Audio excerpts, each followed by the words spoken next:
El actor Robin Williams sabía que estaba enfermo cuando se quitó la vida el 11 de agosto del año 2004. No hace relativamente mucho, En el 2004, el 11 de agosto, se quitó la vida, se ahorcó con un cinturón en su mansión de Beverly Hills. Decían, o dicen los que vivían con él, estallaba en los últimos años en llanto sin motivo, se olvidaba los diálogos que se había aprendido para sus películas, se perdía en medio de una conversación. Su viuda dice, era un desconocido en sus últimos meses. Una de sus maquilladoras de toda la vida dijo, era horrible verlo que al final del rodaje se ponía a llorar y decía, estoy perdiendo la capacidad de hacer reír, que es lo único que sé. Y hace poco salió una biografía de la vida del artista que muestra al hombre detrás de los personajes, y él tenía un temor, una paranoia, que traía desde que era muy jovencito, temor a enfermarse. No era hipocondríaco, pero tenía temor a enfermarse. Y cuando se quita la vida, hacen una autopsia como corresponde, según la orden forense, y descubren que tenía una enfermedad neurodegenerativa. Se llama la demencia con cuerpos de Lewy. Los cuerpos de Lewy es una de las terceras enfermedades de demencia en el mundo. Se le dice cuerpos de Lewy porque son unos cuerpos llanos que aparecen, son como estructuras proteicas que aparecen y se instalan en las neuronas, y entonces a partir de allí todo se empieza a degenerar en un efecto progresivo de degeneramiento del cerebro. Así que el actor de Buenos Días Vietnam, Patch Adams, una noche en el museo, un día se quitó la vida y decidió que era lo mejor, puesto que no quería que le tuvieran lástima. Cuando yo recordaba la historia de Robin Williams, porque he visto sus películas, me parecía un actor, y me parece un actor estupendo, un comediante extraordinario, yo pensé que la sensación del miedo viene de muchas maneras.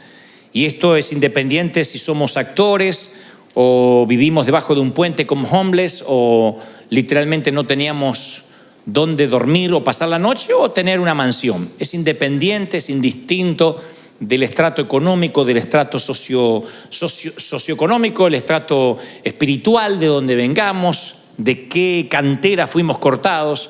Todos en algún momento tuvimos ese miedo, ese temor a algo. Tal vez no a la muerte. Los que tenemos a Dios sabemos dónde vamos cuando nos toca partir a la eternidad, bajar al sepulcro, ¿no? Pero las personas, todas, indistintamente de donde provengamos, luchamos con algún temor, con un miedo a algo desconocido. Y yo llamé al temor una curva en el camino, porque es la curva, cuando uno va en la ruta, es el momento donde uno no puede ver lo que acecha a la vuelta de la esquina. Una sensación mínimo de inseguridad. Y en la vida, las curvas en el camino es cuando no sabemos qué viene. Ya sea que acabamos de casarnos o acabamos de divorciarnos. Ya sea que salimos del panteón o salimos de la nursery. Siempre hay un momento donde decimos, lo que viene no me compete, no sé, no tengo el resto del plano. Y esa curva en el camino produce, más que ansiedad, el temor. Si vamos a estar a la altura de las circunstancias. Si vamos a poder hacer frente a lo que viene. Y el temor es parte de la trama de la vida. Es imposible vivir sin miedo. El miedo no se lo puede ignorar, hay que enfrentarlo. Pero el miedo es parte de la vida. Y es un instinto básico de supervivencia. Hay un miedo que es saludable. Hay un miedo que no llega a ser tan poco miedo, sino precaución, pero que es primo hermano del miedo, que hace que uno mire a la derecha y a la izquierda antes de cruzar una calle. El miedo hace que uno se coloque el cinturón de seguridad cuando uno sube al automóvil.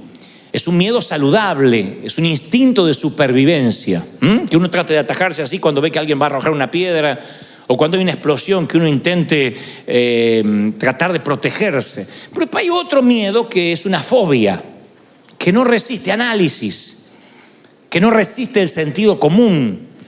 Existe un tipo de miedo que es la fobia, que uno no lo puede explicar, y yo no subestimo al que tiene fobia, Cuando digo no lo subestimo, no digo es un espíritu. Yo no puedo decir el que tiene una fobia le agarró un demonio, porque me consta que las fobias comienzan con una pequeña puertecita y después se transforma en un monstruo que navega en las profundidades de nuestro alma y no se ve. Nada más que el que lo siente, lo sufre. Porque una fobia es cuando el temor y la razón no están en contacto. Tienes miedo y no hay razón para tener miedo. Y entonces vas y le dices a alguien, ora por mí porque tengo miedo, y la otra te dice, no tengas miedo, no te preocupes, y te da una serie de frases comunes que no llenan tu motor, no llenan tu tanque, no te calman, sigues teniendo ese temor porque ya está afianzado como una fobia. 1 de cada 10 de los que hoy están aquí en River Arena, 1 de cada 10 sufre de alguna fobia, algo que no puede superar. Fobia a los lugares abiertos, fobia a las multitudes, fobia a los espacios cerrados, no sé, a los elevadores, a andar por la calle, a la migra. Hay gente que tiene fobias a algo. Y después estamos los otros 9 que no tenemos una fobia declarada, pero que sí transitamos por el jardín del terror de la vida. Que muchas veces un golpe, un infortunio nos hace temer. El temor, uno apenas le abre una puerta, el temor dice, permiso, mete un pie, y después se te instala, de modo que se transforma en una paranoia. Y preguntas, yo tengo temor, y dice, hay gente que dice, no sé si hay vida después del divorcio, no sé si voy a poder subsistir. Otros dicen, yo no sé si hay vida después de la muerte de un cónyuge, la pérdida del sustento. Yo he tenido mis propios momentos de temor abrumador. La primera vez que me paro ante un gentío, ante una multitud, yo me acuerdo todavía lo que sentía. Imagínense un muchacho introspectivo, lleno de complejos. De pronto hablarle a un gentío yo dije, me voy a orinar acá. Yo tenía terror, no me salían las palabras, no podía mirar a la gente a los ojos. Recuerdo ese temor abrumador. Recuerdo el temor abrumador de salir al hospital con un niño, uno de nuestros niños lleno de sangre, que estaba mirando por una ventana en un altillo, de pronto tropieza, no sabemos con qué, se abrió la cabeza, lleno de sangre, y envolverlo en toallas, subir a un taxi y correr al hospital.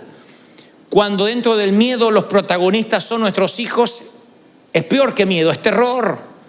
Estuve ahí cuando lo tenían que coser sin anestesia porque no había tiempo, y yo me acuerdo estar ahí y decir, Señor, que no pase nada, que no pase nada. Yo sé que hay papis aquí que han vivido situaciones así, mirar a su hijo jugar al fútbol, a lo que sea, y de pronto ve que alguien lo golpea, cae y se queda inmóvil unos segundos. Son esos segundos que literalmente se te corta el aire a ti, porque piensas que tu vida podría cambiar tal como la conoces en un instante. Y esos temores a veces no te dejan vivir. Cuando la curva del camino llega a tu vida, esas curvas llegan en momentos donde uno tiene que dejar a los chiquititos en el kinder. Recuerda cuando fuiste a llevar a tus hijitos al kinder la primera vez y la maestra te dijo, déjelo, va a llorar un poquito, pero después déjelo. Y tu hija está ahogándose de...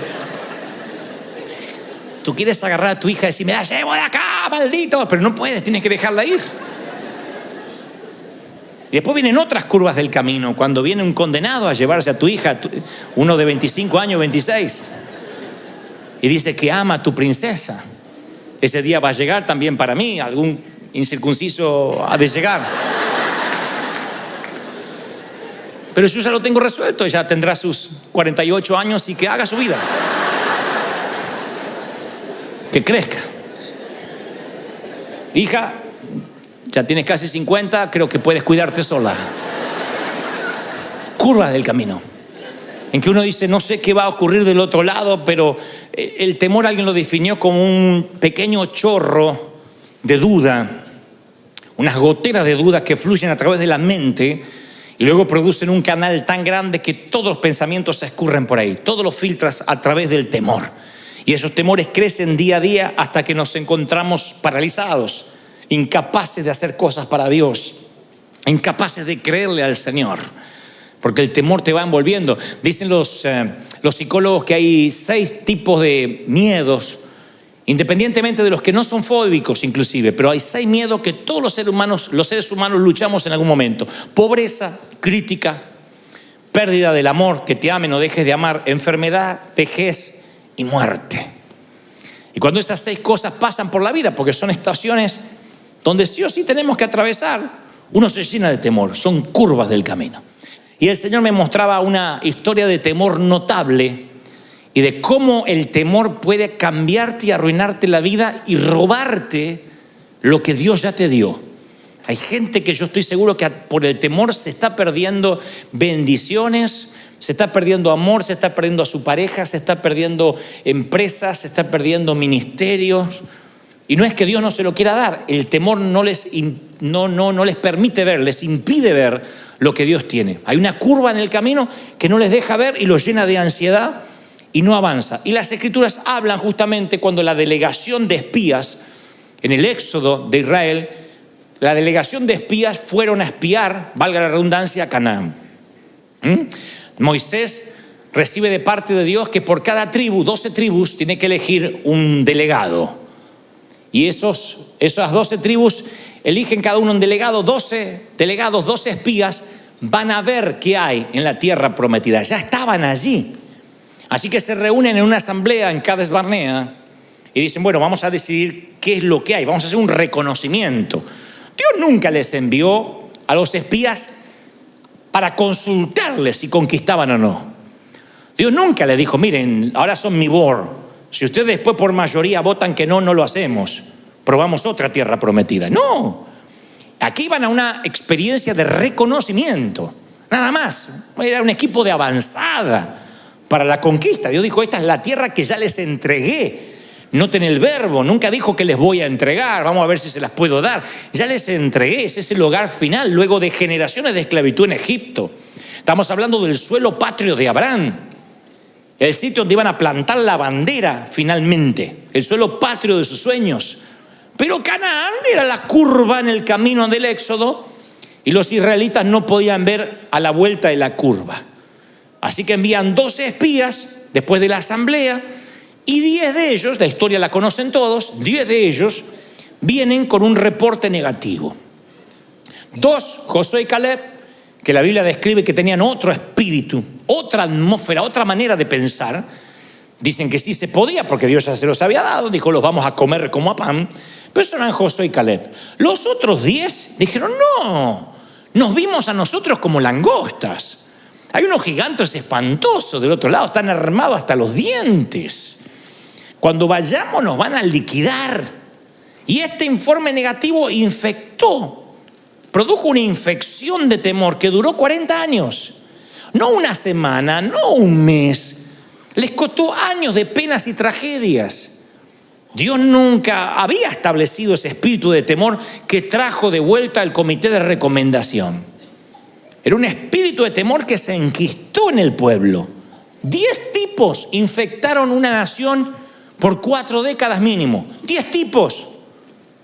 Yo digo, qué increíble que 10 puedan infectar toda una nación. Les metió temor, les infundió un espíritu de miedo. Ahí es cuando el Señor me decía ayer, quiero que le digas a mis hijos que el temor ignora mis planes.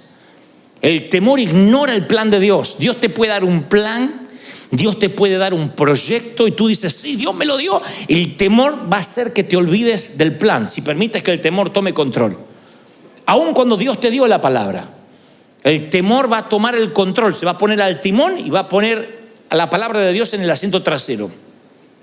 Hay mucha gente acá que a mí me consta que tiene capacidad, que Dios está dispuesto a darle recursos, a conectarlos de manera divina con gente que no conoces, que vienen a ti a abrirte las puertas. Todo está listo para que el efecto dominó se produzca y el temor se para la puerta como el matón del barrio y te dice, acá no pasas.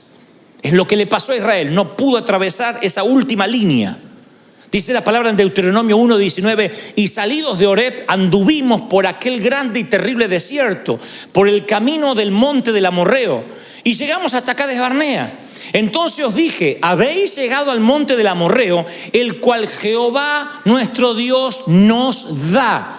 Dios ya te dio. No termina este año sin que te convenza de que Dios ya te bendijo. Dios ya te dio. ¿Lo crees? Mira, Jehová tu Dios te ha entregado la tierra. Sube. Si yo te dice te la entregué, sube y toma posesión, cabezón. Te la entregué. Sube. Pero uno va creciendo, se va volviendo más adulto y por dentro gente más pequeña. Y el Señor dice, aquí está la tierra, tómala. Pasaron tantas cosas y no podían cruzar la línea final. Yo sé que hay gente aquí esta tarde que muchas cosas de la vida le han pasado terribles situaciones, infortunios, y no está pudiendo cruzar la línea final en algo. El Señor me mostraba gente que estaba ahí. Estira la mano y ya tiene las uvas. Hace un paso y ya está en la tierra que fluye leche y miel. Pero hay gente que no puede cruzar la última línea. Yo conozco amigos míos que se arrepintieron en el altar antes de casarse. Y yo le decía, ¿pero amás a la chica? Sí, es la mujer de mi vida. ¿Y? No, el casamiento me dio una cosa. Y salió corriendo en la línea.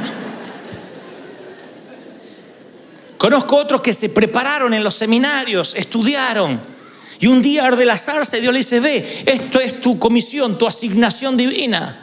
Y en la última línea se quedaron. Luego los vuelvo a encontrar y le digo, Dios no te había llamado. No, pero estoy trabajando de esto ahora porque me casé y mantener una casa. Pero Dios te dijo que te iba a dar los recursos. Sí, pero al final no se dio lo que esperaba. Le puse una señal a Dios que viniera un millonario para darme todo el dinero y entonces iba a ser del Señor. Tu abuela, Dios no actúa así. Las señales siguen a los que creen, no los que creen siguen las señales. Las señales siguen a los que creen. Y en la última línea se queda. Entonces yo estoy convencido de que Dios tiene un territorio a nombre tuyo, que hay algo que no estás reclamando, que algún día vas a llegar al cielo, Dios te va a llevar a un warehouse con tu nombre y un montón de paquetes cerrados, así como UPS o FedEx, va a haber un montón de paquetes y vas a decir, ¿y eso? Bendiciones que no abriste, no que no te di, que no abriste, que dejaste en la puerta, bendiciones que te arrebataron. Yo estoy seguro que va a entrar una soltera así, diciendo, Señor, me pudiste haber bendecido con uno. Y Dios te dice, mira, ahí tenías el musculoso, encima argentino, todo tenía. Ungido. Y ahí tenías un pelirrojo y allá tenías un rubio, porque si no te gustaba este, yo tenía otro plan B. Y huérfano, sin madre, todo. Hay gente que se va a enterar lo que se perdió por no cruzar la última línea. Así que yo creo que el temor ignora los planes de Dios. No solo los ignora, sino que distorsiona los propósitos divinos. ¿Qué es distorsionar cuando no estás viendo correctamente? Como esos espejos que distorsionan la visión. Yo creo que algunos pierden la perspectiva. El miedo es tanto que pierden la perspectiva de lo que están viviendo. Escuchen lo que Moisés recrimina que hace el pueblo.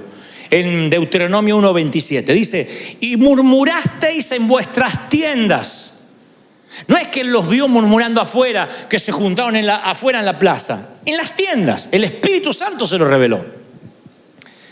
Esto va para los que dicen, no, yo no murmuro, yo me desahogo en familia. Por eso no es crítica. En tu tienda es tu casa. Murmuraste en tu tienda diciendo, Jehová nos aborrece, nos odia. Nos sacó de Egipto para entregarnos en manos de los gigantes. Nos tienen atemorizados, nuestro corazón está atemorizado, porque este pueblo es más alto que nosotros, es más que nosotros. Las ciudades son más grandes que las nuestras y son amuralladas hasta el cielo. Ellos empezaron a decir, Dios tiene la culpa de lo que me pasa. Eso hace el temor, saca lo peor de nosotros. Trae la queja, trae la acusación, trae la desconfianza. Miren lo que hicieron 10 tipos, infectaron una nación entera. Se promovió la queja de manera tal que empezaron a culpar a Dios. El único gigante que debían temer estaba dentro de ellos, que era el temor. Sus perspectivas estaba tan distorsionada que llegaron a decir, somos como langostas, nos van a aplastar.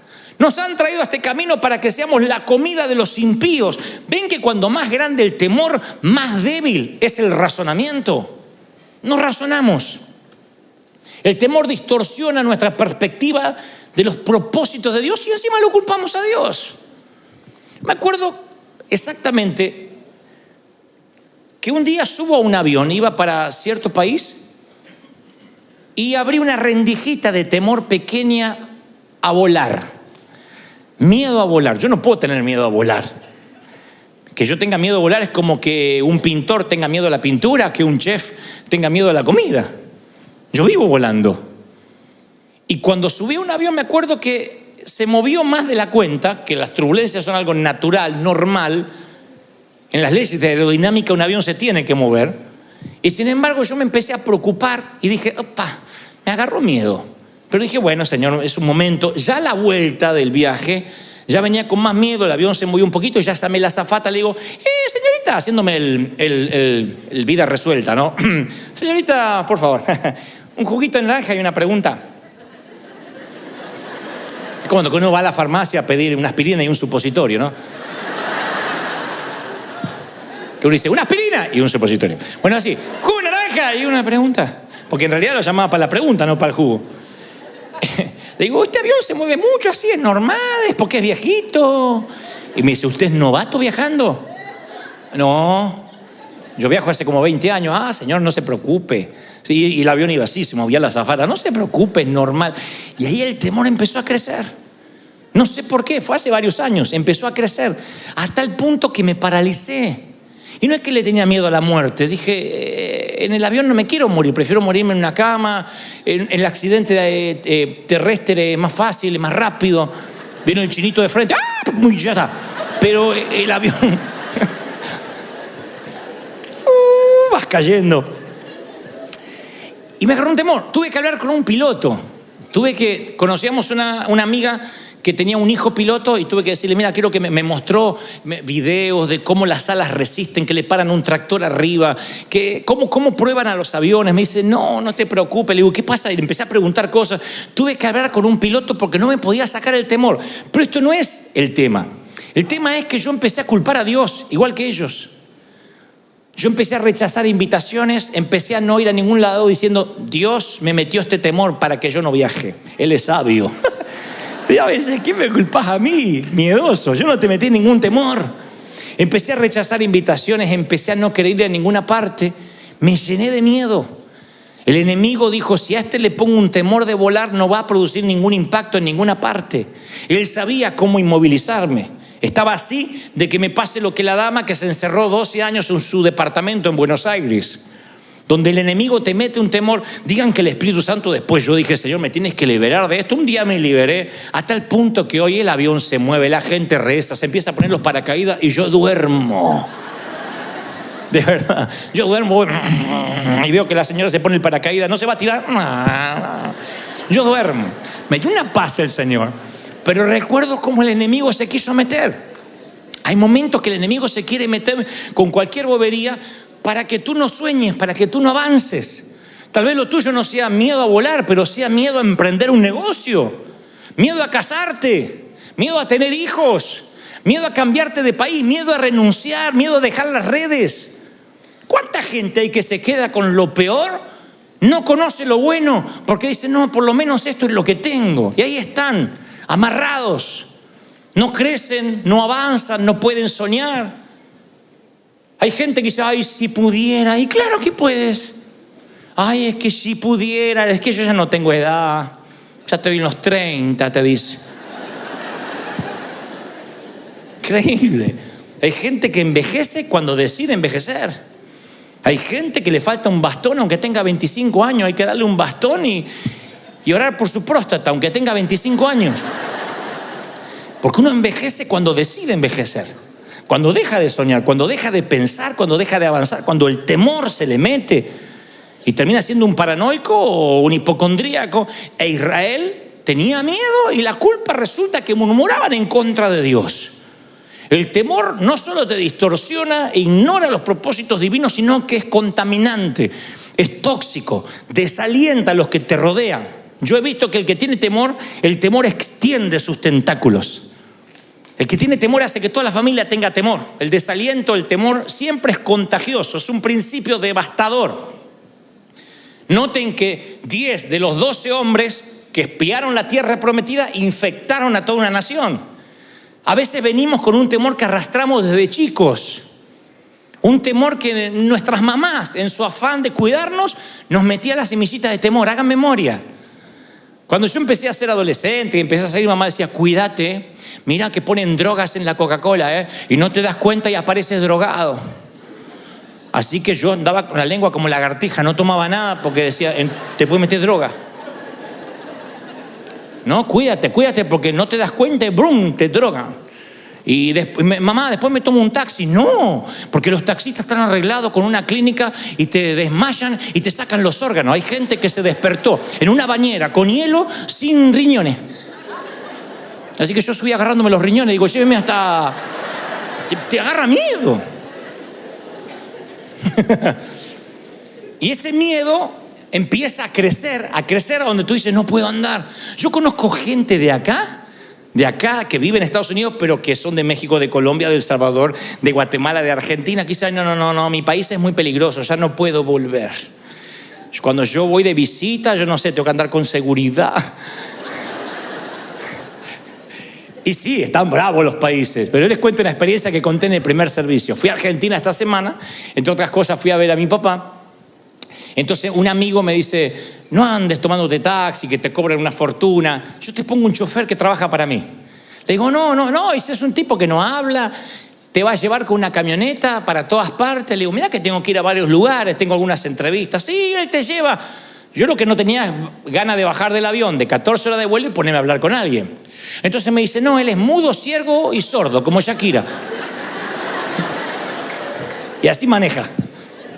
Y llega el tipo, un grandote, así, un monstruo, él sentado. Y entonces empezamos a andar. Le digo, vamos a Billinghurst, a mi barrio natal. Digo, ¿conoce? Sí, por supuesto. Entonces me lleva a Billinghurst, que es el barrio no ha cambiado, las paredes están peor que antes, los barrios, esos barrios que están detenidos en el tiempo, ¿no? Así que fui al barrio y de pronto salimos del barrio, todavía estamos allí antes de agarrar la ruta. Y dice, se nos está pegando a alguien. Atrás venía un auto, se nos está pegando a alguien. Tranquilo, agarra un arma.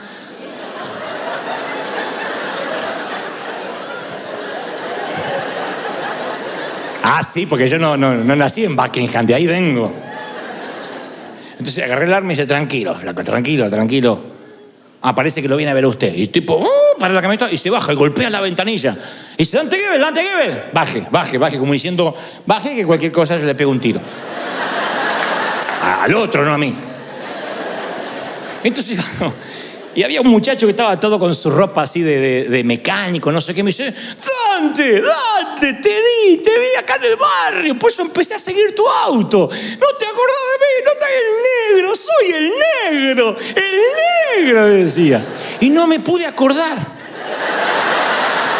No, pero yo me acuerdo, yo creo que él o soñó que era mi amigo o Dios me hizo olvidar del negro. Yo soy el negro, ¿no te acordás? No me acuerdo. ¿Cómo que no? Yo estaba de novio con la Marisa. ¿Te acordás? La Marisa. La que está el negro. Y como me insistía tanto que habíamos compartido la cuna, entonces... ¿Qué se hace en esos casos? Negro.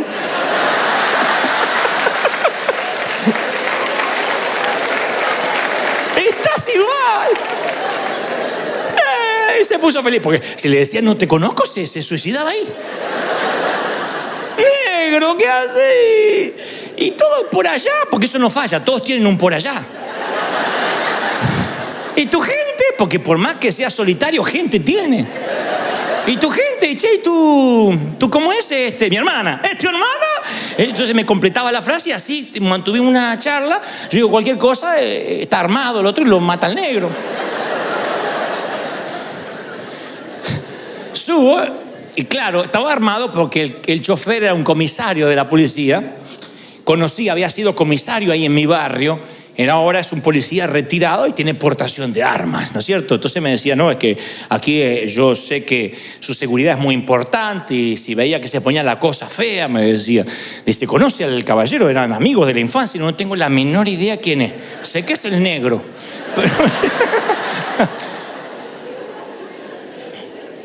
Pero yo pensaba, fíjense cómo la mente te puede llegar a crear una historia. Si este muchacho no era de seguridad y no paraba, cada vez empezábamos a correr diciendo tuvimos una persecución, alguien nos quería matar. ¿Cómo el temor podía infiltrarse? A lo mejor con una bobería, con algo que era cotidiano. Y me pasó esta semana y yo decía, es increíble que muchos venimos de esos lugares donde nos acostumbramos al peligro, a que te podían pasar cosas. En mi país a mí me asaltaron 3 veces, me robaron las zapatillas, el cinto, eran cosas que podían pasarte. Hoy en día nosotros, el solo pensar que nuestros hijos podrían estar ante el más mínimo peligro, a veces nos transformamos en guardiacárceles. No les dejamos ser libres y lo contaminamos a nuestro hijo. Como mamá me decía, te van a poner drogas, te van a enfermar, te van a quitar los órganos. A veces uno sin querer arrastra en los patrones genéticos esos miedos y hay que cortar, porque el temor saludable es aquel que hace que tengas cuidado. El temor saludable te coloca el cinturón de seguridad. La fobia hace que no subas al auto. El temor saludable hace que mires la calle antes de cruzar. La fobia hace que no salgas a la calle. El temor saludable es que tomes tus recaudos antes de emprender un negocio, veas con quién te vas a asociar, de dónde vas a sacar los recursos. La fobia hace que digas, me quedo de empleado porque es lo seguro. La fobia no te deja avanzar, no te deja pensar y se infecta, se transmite, es algo desalentador. 40 años arruinados por 10 hombres que tenían miedo. Cuando ellos regresaron trajeron a un gigante mucho más terrible de los que habían visto, el gigante del temor, que acechó todo el campamento y devoró la fe y el valor de una nación. El temor es transferible, no te olvides de eso. Siempre decimos nosotros que nadie, como dice el apóstol, con ligereza imponga manos. Claro, no es que el que te toca ya te pasó el temor, pero a veces uno está tan abierto, tan sensible, uno es como tierra mojada, entra la semilla y entra el palo también. Y cuando uno es una tierra mojada que dice, pastor, ore por mí, ese hombre, si a veces es pastor o no es pastor, ora por ti y muchas veces te va a transferir sus temores, sus cosas. Ojalá que te transfiera fe, que te transfiera valor, pero a veces hay cosas negativas. Me acuerdo que estábamos por hacer nuestro primer estadio en el año 96. En el año 91 Dios nos da una palabra y me dice, pastor de los jóvenes te dirán.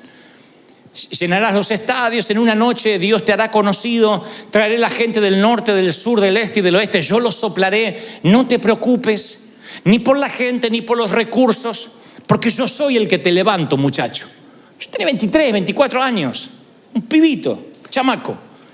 Y Dios nos da una palabra de fe y en fe vamos al estadio, rentamos el estadio en fe, pagando una pequeña parte, una seña, diciendo que el resto lo vamos a pagar después que se termine el evento.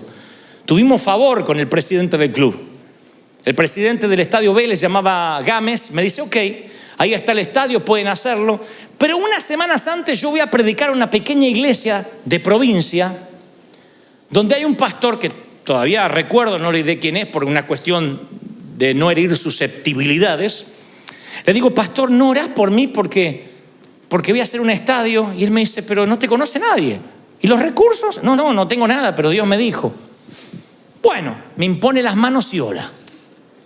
Y dice, Padre, yo te pido que lo bendigas. Si tú lo has mandado, está bien. Si no es tu voluntad, está bien también, Señor, que se dé cuenta que tú no lo mandaste. Pero si tú lo enviaste, Padre, esas oraciones que no se comprometen demasiado, ¿viste? Si te sanás, gloria a Dios. Y si te morís, porque Dios quería que te muriera. Esas oraciones que no se comprometen. Cuando termina de orar, me dice, estás loco. Yo oré, pero estás loco, flaco. Esto es un suicidio. ¿Quién te va a ir a ver? No te conoce nadie. No, yo ni loco. Claro, era el pastor de una iglesia más o menos pequeña, con un montón de temores. Y ahí me di cuenta, sin querer, que me lo había traspasado los miedos. Me fui a dormir con un miedo. Me levanté con un terror.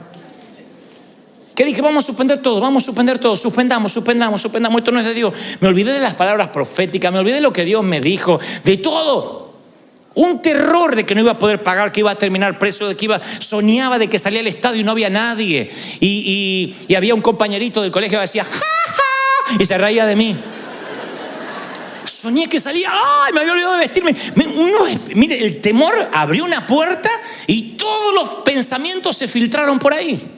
Volvimos a orar con el equipo de profetas, unas hermanas que oraban, y dice la hermana, el Señor me muestra que un espíritu de temor se metió en ti. ¿Te hiciste orar por alguien? Sí, un pastor. Dice, bueno, te transfirió el espíritu de temor, te transfirió el espíritu de miedo y hay que cortar ahora. Fíjense lo importante, que uno a veces va por la vida. ¿Puedes creerlo o no? Yo lo viví. Y yo sentía que no podía avanzar y dije, lo vamos a cortar porque te hicieron una oración hechicera. Y yo digo, ¿qué es una oración hechicera? Dice, cuando alguien sin querer te maldice, te ata, te cierra. Esa gente que va a tu casamiento y dice, bueno, que la pasen bien, estos van a durar lo mismo que un gas. Y se va. Tú sientes la vibra. Vieron que hay gente que es así. Los creyentes solemos ser así. Te estás casando y yo te digo, espera, no te metan los cuernos, vamos a esperar. Me compré un auto, espero que no te mates con toda tu familia adentro. Son así los creyentes escriben en las redes. Decimos, estamos bendiciendo, espero que esto dure, espero que esto sea de Dios, espero que no sean puras emociones. Ven la foto de ustedes llorando, espero que no sean porque van a ver un comediante. O sea, la gente a veces suelta palabras que si no estás cubierto con la armadura de la fe, no estás cubierto por la sangre de Cristo, esos temores vienen hacia ti y te detienen, te estancan. Gente que está esperando que te vaya mal. Pero la Biblia dice que mayor es el que está con nosotros que los que vienen en contra. Mayor es lo que Dios nos dio. ¿Tú lo crees de verdad? Y resistimos. Entonces cuando quiere venir el temor se va. Y yo hasta el día de hoy me cuido de quien me ora. Y a veces para no ser grosero alguien me dice, déjamonos orar por ti. Yo digo, Señor, me cubro con tu sangre ahora. Y ni lo escucho. Porque yo creo en la transferencia de espíritus. El temor ignora las promesas de Dios. Entonces os dije, Deuteronomio 1:29, no teman, no tengan miedo, Jehová va delante de ustedes, Él pelea por ustedes, conforme lo hizo antes, lo hará ahora. Él está delante, Él está detrás, Él estuvo en la columna de nube y en la columna de fuego, volverá a estar. ¿Tú lo crees? ¡Aleluya! La Biblia nos dice que Él los había llevado, literalmente dice, yo los llevé como un padre a sus hijos, como trae el hombre a su hijo por todo el desierto. Dios los trató como infantes al pueblo de Israel. Los alimentó, los sostuvo, los mimó, los apapachó. Ay, ¿tienen hambre los nenes? Ay, cae maná otra vez. Y caía el maná. Estamos hartos de maná, vengan las codornices. Dios los alimentó, los bendijo. Ahora tenían que pasar el examen. A veces vamos por los desiertos y los desiertos en la vida es para que creemos lazos con nuestro Padre. En los desiertos aprendes a hablar con Él, en los desiertos ganas intimidad. Y Dios quería que lo amaran por lo que Él es, no por lo que les daba. Así que el desierto fue una etapa donde era el tiempo en que ellos tenían que sacarse a Egipto de dentro. Salieron de Egipto en cuestión de horas, pero Egipto de dentro les tardó 40 años y a algunos no se les fue. De hecho, murieron ahí en el desierto. La esclavitud es tan fuerte en algunos, el miedo es tan fuerte que a veces tarda años en que empieces a confiar en las promesas de Dios. Y Dios le dice a Israel, así como yo estuve, yo voy a estar, yo no cambio. Le estaba diciendo, no mires lo que los faros delanteros de tu automóvil te muestran, que son los gigantes. Te doy permiso para que mires por el espejo retrovisor y veas cómo yo estuve, cómo nunca te he fallado. Como estuve en el pasado, tú tienes que mirar hacia atrás y Dios dice, y tienes que decir, si Dios nos trajo hasta aquí, nos va a llevar hasta el futuro. Pero sus ojos estaban congelados por lo que veían adelante y parecía que los gigantes aplastaban todo lo que Dios había hecho. Por eso yo te pregunto esta tarde, ¿de verdad que no hizo nada Dios en tu pasado? De modo que puedas decir cómo estuvo, va a seguir estando. ¿De verdad que todos tenemos la memoria tan frágil que podemos decir, a mí Dios nunca me libró de nada? ¿Cuántos están aquí y dicen, Dios me sacó de situaciones que pensé que no iba a salir? ¿Tienes ¿Tienes una historia para contar? ¿Sí? Que dice, Dios me sacó, Dios me libró. Contesto en el servicio anterior y no quiero pasar por alto. Yo me forjé como un hombre de fe de muy jovencito, pero no porque era un gran hombre de oración, de estar en las montañas con Dios, porque no teníamos recursos, era fe. No teníamos una iglesia para recurrir, empresarios, amigos, no teníamos nada. Entonces era fe. Nunca tuve un presupuesto en mi vida, porque ¿qué va a tener presupuesto si no tenía plata? Me decían, tienes que hacer un presupuesto. Cuando venga para pagar, Dios dará para pagar. Pero no teníamos entradas, salidas, nada. Llego a Estados Unidos y aquí me dicen, los anglos, para los cuales nosotros dependíamos, me dicen, aquí hay un presupuesto. No te puedes mover de este presupuesto. El presupuesto no alcanzaba ni para pagar los boletines que tienen en las manos. Y yo digo, ¿cómo vamos a predicar? ¿Cómo vamos a hacer tal cosa? No sé, el presupuesto. Aquí se maneja por planillas Excel. Lo que está dentro del presupuesto puede gastar. Sí, pero necesitamos más músicos. No está en el presupuesto. Entonces, durante meses yo empecé a ajustarme al presupuesto. ¿Cuánto hay? ¿Cuánto puedo gastar? Y había poquito y yo decía, Señor, ¿qué pasó? Es como que Dios no pudo pasar la migra, como no lo dejaron venir para acá. Que Dios quedó de México para allá, Estados Unidos, Dios acá no operaba. Y un día el Señor me dice, yo soy el mismo Dios de ayer. Quiero que mires por el espejo retrovisor, que dejes de mirar los gigantes y mires de dónde te traje, cómo te formé, qué pasó en tu desierto, quién te sustentó, quién te mantuvo, cómo fue tu éxodo. Ahora te encontraste una curva en el camino y te morís de miedo. Entonces llamo a Argentina a un amigo que tengo allá y le digo, búscame en un lugar que habíamos dejado un depósito, cajas, mis periódicos, las revistas donde yo haya salido. Y este habrá pensado, le agarró el espíritu de megalomanía, que querrá verse a sí mismo. Le dije, quiero que me traigas todos los recortes de periódicos, qué dijo la prensa, quiero que los traigas. Y cuando vengas aquí a Estados Unidos, me traiga los recortes. Me trajo un pilón así. Empecé a recortar y mandé a hacer cuadros. Dice el pastor de los jóvenes anoche, llenó el estadio, no se sabe dónde saca el dinero, pero ahí está. Todo. Toda nuestra oficina hay cuadros memoriales de lo que Dios hizo. El que va y no conoce mi corazón piensa, mirá, este se está mandando la parte de quién fue o qué hizo, pero es para mí. Cada vez que alguien me viene a decir, no hay plata, no tenemos, no hay, el Señor me dice, vuelve a mirar lo que yo hice. Como estuve contigo, yo voy a estar en tu futuro, voy a estar en tu presente, voy a seguir estando contigo. ¿Tú lo crees de verdad? Así que si yo fuera tú, pegaría versículos bíblicos en la alacena, en la nevera.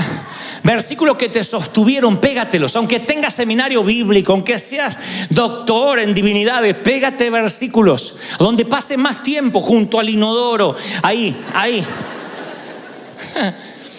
Para que te recuerden cómo Dios te sostuvo.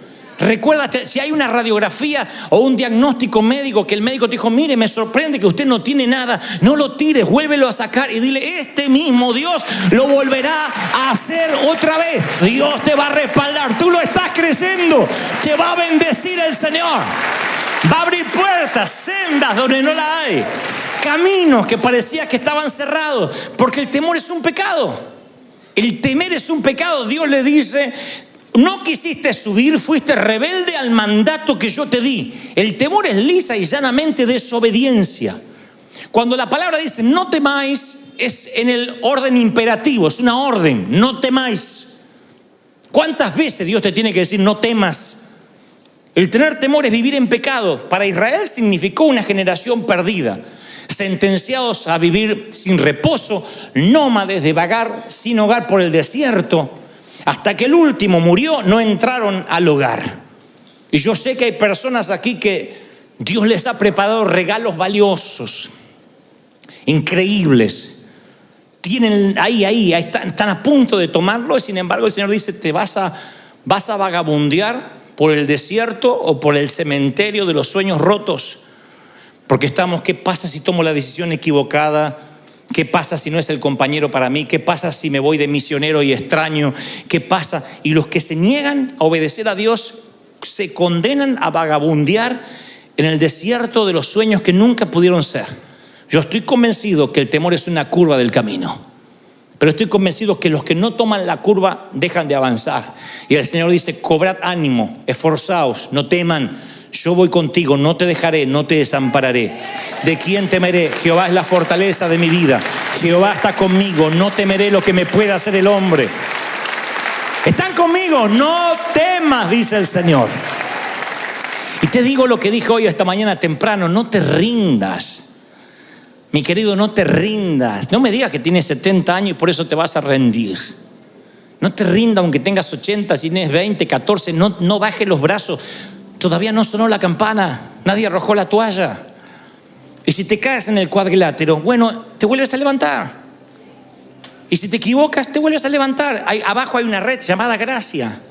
Caes en la gracia y te vuelves a levantar. Pero no te rindas, pelea. Ofrece batalla. No te des por vencido.